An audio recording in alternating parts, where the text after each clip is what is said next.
June 1966. An environmental group runs full-page ads in the New York Times and the Washington Post to stop 2 dams that would flood parts of the Grand Canyon. And one ad in the campaign asks, get this, should we also flood the Sistine Chapel so tourists can float nearer the ceiling? That is an all-time great line. The ad runs, and the very next day, a letter arrives at the group's San Francisco headquarters, hand-delivered 4 p.m. by a federal marshal. For threatening the Sistine Chapel? The letter says the IRS can no longer guarantee that donations to the organization are tax-deductible. By December, after a full investigation, the ruling comes down. Too much lobbying for a charity, and the tax-deductible status is gone for good. Whoa, so it killed the organization? That's what everyone thought, but it backfired on the IRS. The big gifts and bequests dry up for sure, but then a flood of small donations pour in from a public that's furious on the club's behalf, and membership roughly doubles over the next 3 years to about 78,000. And the dams? The dams are never built. They won. Damn. And there's more. Referendums, lawsuits, attempted takeovers, a fired executive director who came back to haunt it. But the thing that almost breaks this club again and again isn't the fight everyone can see. It's the one no one disclosed. Democracy and governance.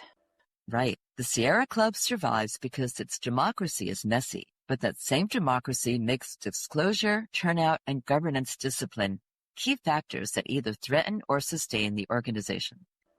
Kind of good lessons for the country, too. Let's dig in. I'm Rebby Sterling. And I'm Alyssa Stern, and this is Perdure.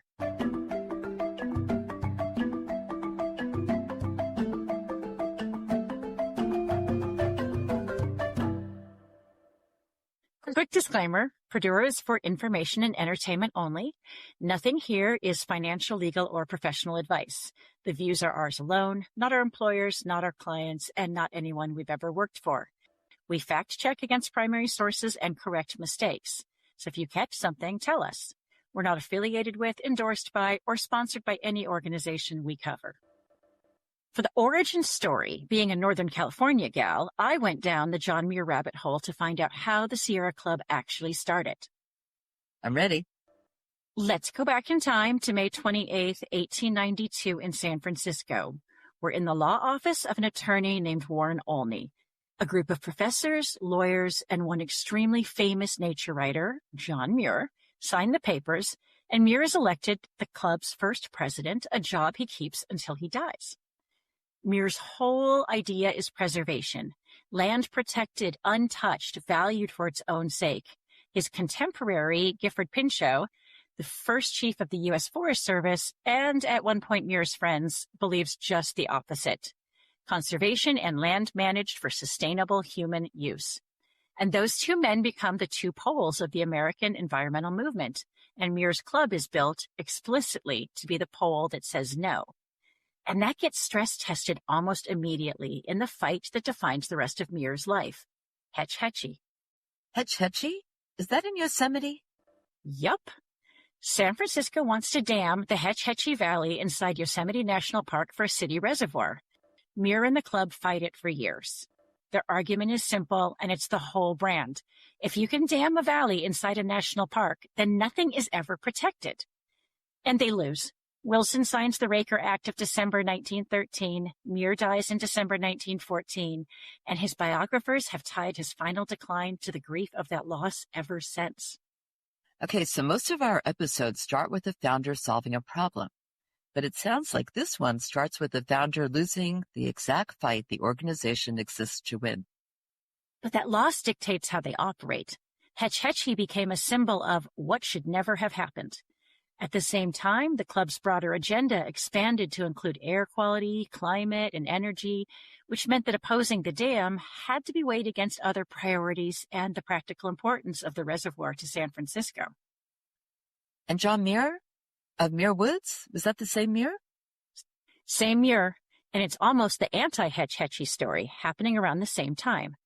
A congressman named William Kent and his wife buy a stand of old-growth redwoods in Marin County in 1903, specifically to save it from logging. In 1907, a water company sues to condemn the canyon and flood it for a reservoir. The same threat Muir was fighting at Hetch Hetchy, just on a smaller stage. Kent donates 298 acres of the land to the federal government, so it can't be condemned. Roosevelt declares it a national monument on January 9, 1908, and wants to name it after Kent, the man who gave the land. Kent refuses and insists it be named for Muir instead. Muir wrote back calling it the best tribute a tree lover could ask for, found in all the forests of the world. So while Muir is losing the biggest fight of his life at Hetch Hetchy, he's also getting a national monument named after him a few counties over. Same era, same state, opposite outcome. That's quite the tribute.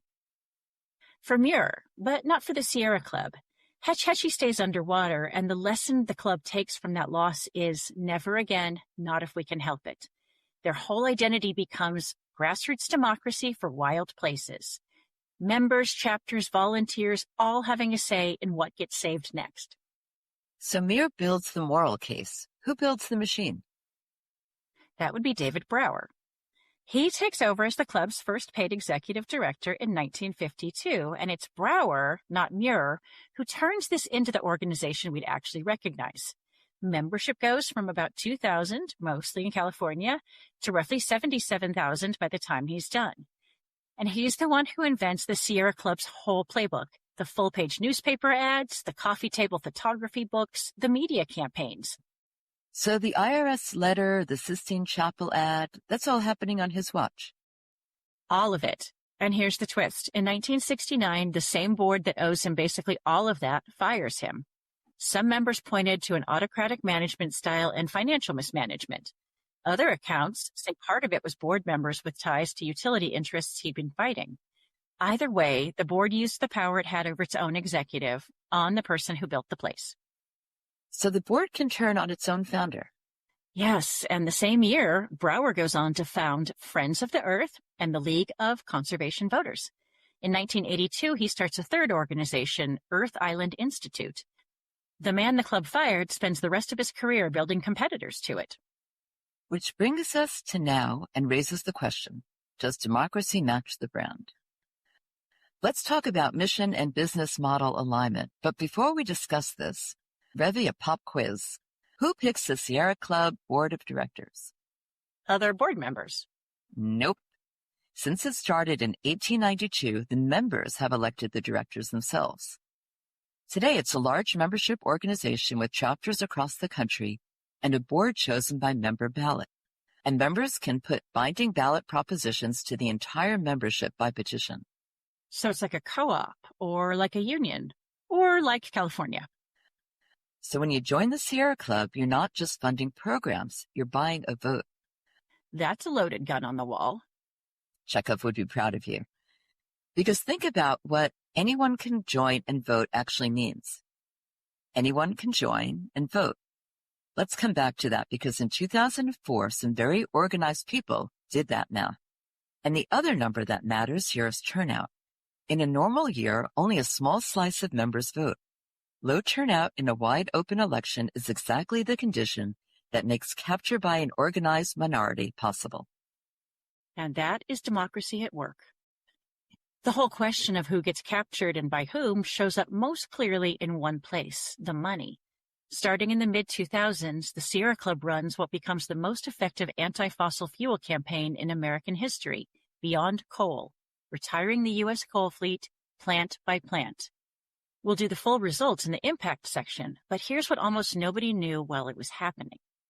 In 2012, Time reported that between 2007 and 2010, the Sierra Club accepted over $25 million from the gas industry, mostly from Auburn McClendon, the CEO of Chesapeake Energy, and specifically to fund Beyond Coal. Wait, so you mean that the Sierra Club, the organization fighting coal, was secretly funded by coal's biggest competitor? For 3 years, under then executive director Carl Pope, who, per the reporting, even traveled with McClendon promoting gas over coal without ever mentioning the anonymous millions. And look, the internal logic wasn't crazy for its moment.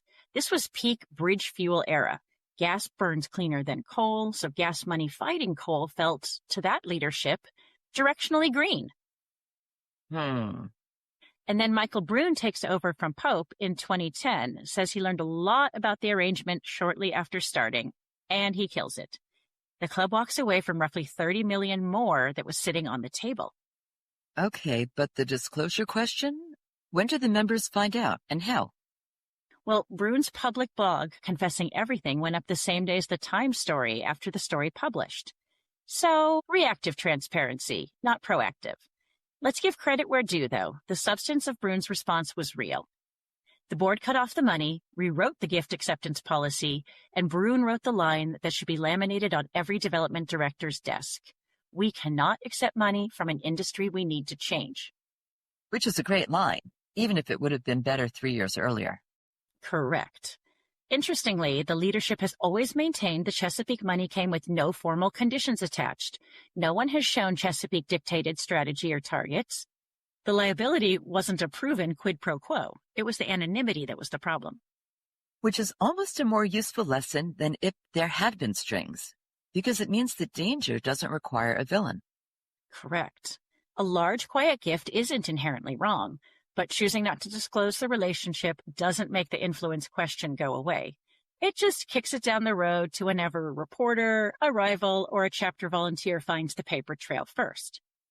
David Callahan, founder of Inside Philanthropy, wrote a whole book about how mega donors have accumulated outside influence over public life with very little accountability attached. Anonymity as power and as a red flag issue. Interesting. I was actually fixated on a different governance issue. This involved David Gelbaum, a reclusive mathematician who made a fortune in quantitative finance and became, very quietly, one of the biggest environmental donors in the U.S. In 2001, he makes 2 back-to-back anonymous gifts to the Sierra Club Foundation, totaling $101.5 million. The LA Times reported those gifts dwarfed every previous individual contribution in the club's history. And a big chunk of that money expanded the club's Youth Wilderness Access program tenfold. That sounds pretty good so far. Yep. But here's the thing. Gelman told the LA Times that he had a conversation with Carl Pope in the 1990s and told him that if the club ever came out anti-immigration, quote, they would never get $1 from me. A quid pro quo problem? Or a disclosure issue, or both. Gelbaum's warning came in 1994 or 1995. The club's board adopted a neutral position on immigration in 1996, reversing decades in which the club had officially favored limiting immigration as a population measure. The $100 million arrived in 2001, and the members only learned that this existed in 2004. Oof. So did the money buy the policy? Pope defended the neutrality policy on its own merits. His argument was that a restrictionist stance would associate the club with people whose motivations were racist, and that immigration limits treat symptoms rather than the root cause of global population growth. No one has ever proven a quid pro quo. But the timing still matters. A 9-figure donor has made his preference clear. The club made a major policy reversal, and voting members did not know about the connection. So even without proof of a quid pro quo, the question can never really be fully resolved. And that coexistence, unproven, undisclosed, unresolvable, is itself the business model story.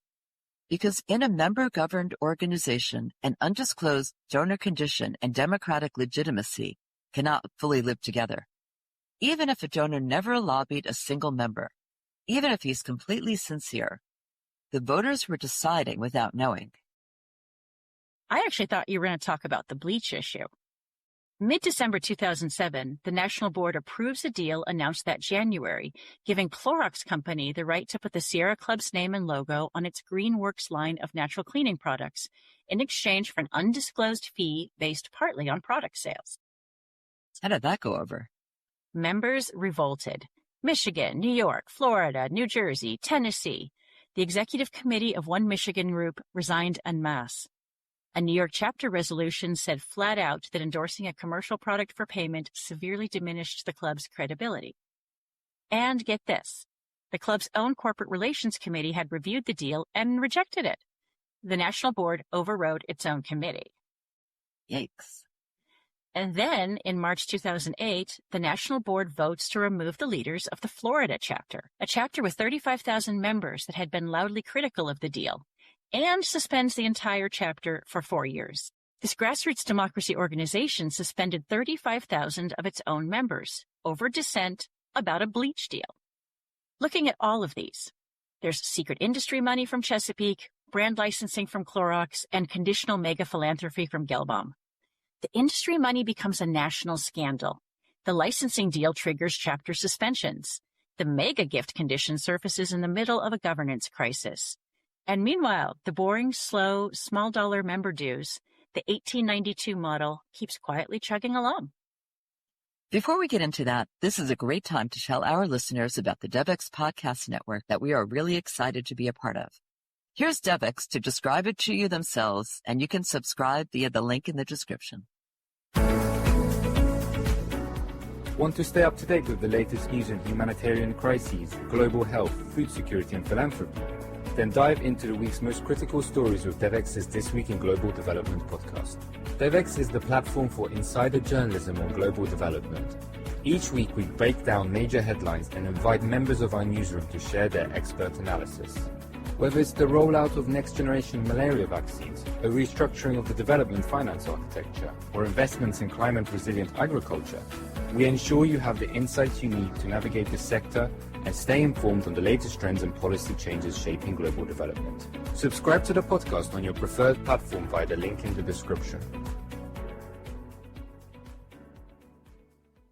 Back to the Sierra Club. There's another piece of that immigration issue we should discuss. For decades, the Sierra Club's official position actually favored limiting immigration as part of stabilizing U.S. population. Then in 1996, the board reverses course and adopts neutrality.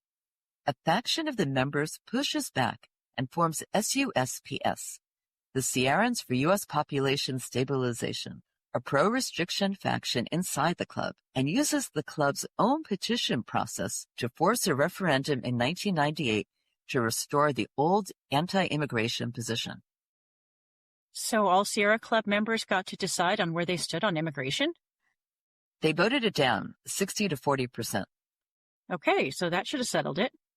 You would think. But 6 years later, the fight comes back in a different form. If they couldn't win by ballot, the opponents tried to win by changing the people on the board instead.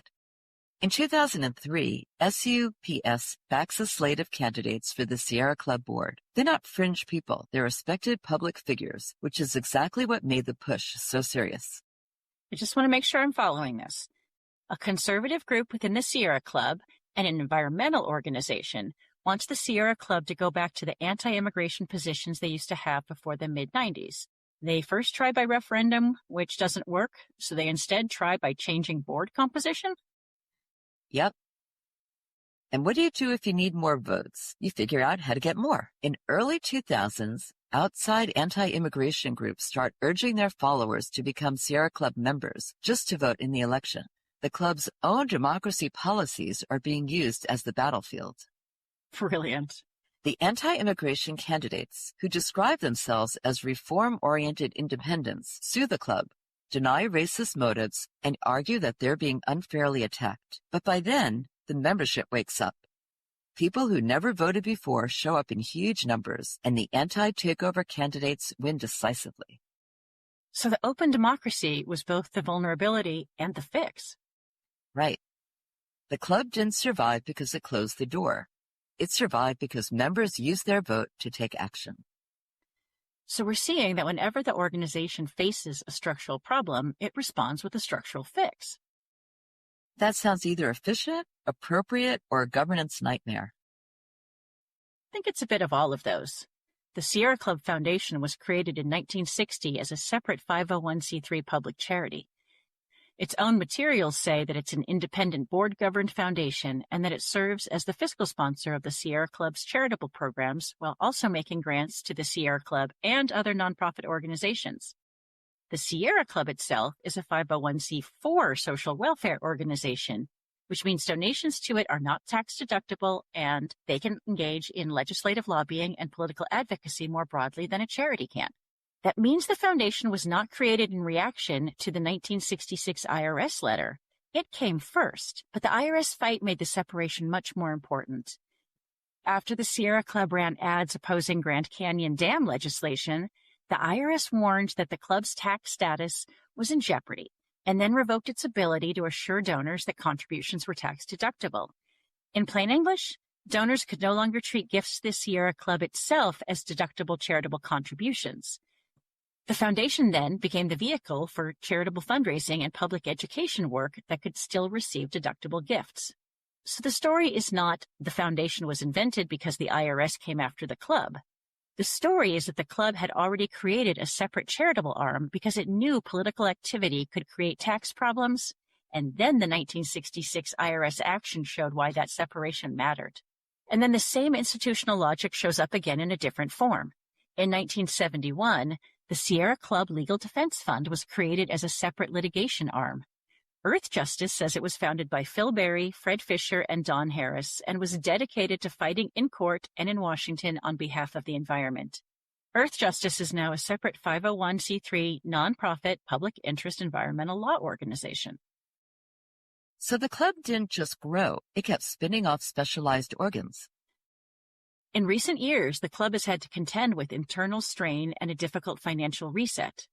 The organization faced a sizable budget gap, a hiring freeze, and pressure to cut costs, which led to layoffs and a broader debate on how to stabilize the budget without damaging morale or mission. That kind of pressure can expose tensions inside any large nonprofit, especially one with a complicated governance model. The board eventually changed leadership, but the underlying challenge remained the same: how to keep a large, layered organization aligned when the finances are tight and the stakes are high. The next leader came from inside the institution and already understood much of its governance structure. So over time, that structure made the organization harder to govern, harder to unify, and harder to steady when the money got tight. But it also allowed the organization to grow and have impact. Let's talk impact. Much bigger and more interesting than I knew before we started researching. Hit me. Let's start with Beyond Coal. The basic idea was simple: stop new coal plants from being built and help retire the ones already operating. Over time, it became a national campaign that combined local organizing, permitting fights, public pressure, and litigation. It didn't just argue that coal had to go. It worked plant by plant to make that happen. In 2011, Bloomberg Philanthropies announced a $50 million commitment to the campaign. The stated goal was to help retire about one-third of the U.S. coal fleet by 2020, and Bloomberg's support helped the campaign expand rapidly. By 2020, Bloomberg and the Sierra Club were announcing the campaign's 318th plant retirement, which they said represented 60% of the 530 U.S. coal plants that existed when the campaign set its goals. So Bloomberg's bet was, this thing already works, now scale it. Exactly. Bloomberg later said his total investment in the U.S. campaign was more than $174 million. The campaign's own materials describe Beyond Coal as one of the most prominent efforts in the modern environmental movement, helping lock in the retirement of enormous amounts of coal capacity. But what mattered most was not just the total number of retirements. It's what the campaign actually did to create them. Coal was already under pressure from cheap natural gas, falling renewable costs, and utility economics. Beyond Coal did not invent those forces. What it did was help determine which plants closed, when they closed, and how much resistance utilities had to face before doing it. So Beyond Coal didn't cause the whole coal decline by itself. It accelerated and targeted a decline that was already underway. This is still an enormous achievement. But how does disclosure factor in with Bloomberg as compared with Chesapeake and Gelbaum? Bloomberg is a useful comparison because his money was public. The Sierra Club and Bloomberg Philanthropies announced the partnership openly, so members and the public could see who was funding the work and decide what to make of it. Chesapeake was the opposite. Its money came from inside the gas industry and was not disclosed at the time, which meant that the people who mattered most, the members, supporters, and the broader public, did not get to weigh the relationship while the money was shaping the campaign. That's why disclosure is not a side issue here, it's the core issue. The problem is not simply that money can influence advocacy. The deeper problem is that hidden money can influence advocacy without accountability, while visible money at least gives people the chance to evaluate it. I want to add on another impact, which may be the organization's most durable achievement. The club's original outings were a membership engine from the beginning, and later youth and access programs extended that idea to underserved kids and communities through school and local partnerships. Those programs helped create a pipeline from outdoor experience to membership, from membership to participation, and from participation to political power. It is harder to measure than plant closures, but it may be the organization's deepest long-term impact. The gift with a string attached, mostly paid to take kids outside. And that may have built the most lasting thing this organization has ever had. At this point, the Sierra Club stops looking like one organization and starts looking like a family tree of its own arguments. Wait, you lost me on that. I mean, the club's impact is not just measured by what it did directly. It's also measured by what it spun off and what it caused into existence. Earthjustice is the obvious example. It began as the Sierra Club Legal Defense Fund, created to handle litigation separately from the club's advocacy and membership work. It later became an independent environmental law organization. That matters because it shows one of the Sierra Club's recurring habits. When a function gets too specialized, too expensive, or too institutionally distinct, it often becomes its own institution. And it matters as a multiplier effect. Yes. And the internal fights matter. The club's democratic structure gave members real power, which is one of its biggest strengths. But that same openness also created vulnerabilities when turnout was low or when outside actors tried to influence internal elections. The point is not that democracy is flawed. The point is that democracy only works when members know what they are voting on and when enough of them actually participate. That brings us back to the central theme. Disclosure is part of democracy. If money is hidden, then members cannot make informed choices. If leadership decisions are opaque, then trust weakens. If the structure is too complicated to explain, then even supporters struggle to see how the organization works. The Sierra Club's history shows that openness is not a side benefit. It is part of the operating system. Before we close, let's bring in one more lens. Darian Rodriguez-Hyman's Nonprofit Management 101 is useful here because it treats nonprofits as systems with multiple disciplines that all have to work together. Fundraising, board governance, volunteer engagement, legal structure, advocacy, and leadership. And the Sierra Club is basically a stress test for all of them. Right. So starting with fundraising, the club has had to balance member dues, major gifts, the foundation, and campaign-level philanthropy. The problem is that fundraising only works cleanly when donors are visible enough for legitimacy to survive.